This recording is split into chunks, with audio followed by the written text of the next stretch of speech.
दोस्तों आइए जानते हैं महाभारत के अनुसार द्वारका के कुछ अज्ञात तथ्यों को। एक, भगवान कृष्ण का निवास स्थान।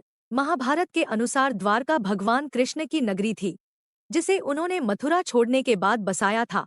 यह नगरी समुद्र के किनारे स्थित थी और इसे भगवान विश्वकर्मा द्वारा बनाया गया था। 2, रहस्यमय संरचना। द्वारका की नगरी बहुत ही संरचित और योजनाबद्ध तरीके से बनाई गई थी। इसमें बड़े बड़े महल, चौड़ी सड़कें और जल निकासी की उत्कृष्ट व्यवस्था थी। 3, डूबने की कथा।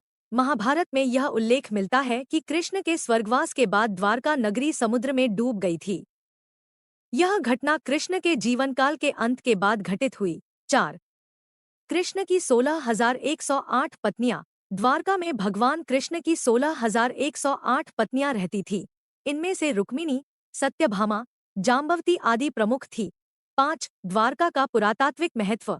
आधुनिक पुरातत्वविदों ने द्वारका के निकट समुद्र में खुदाई के दौरान प्राचीन नगरी के अवशेष पाए हैं, जो महाभारत की कथाओं के साथ मेल खाते हैं। 6, यादव वंश का अंत। महाभारत के अनुसार द्वारका में ही यादव वंश का आपसी संघर्ष के कारण अंत हुआ था। इस घटना को यादव सहार के नाम से जाना जाता है। 7, गुप्त द्वार। कहा जाता है कि द्वारका नगरी में कई गुप्त द्वार थे, जिनका उपयोग संकट के समय पलायन के लिए किया जाता था। 8, द्वारका का वास्तुशिल्प। द्वारका नगरी के महलों और मंदिरों का वास्तुशिल्प अद्वितीय था।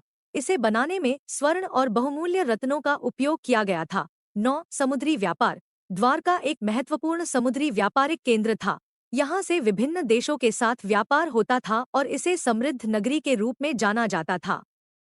ये तथ्य महाभारत में वर्णित द्वारका नगरी के महानता और रहस्यमय इतिहास को प्रकट करते हैं। दोस्तों ऐसे ही और वीडियोस के लिए हमारे YouTube और Instagram चैनल विवेक AI स्टोरीज को सब्सक्राइब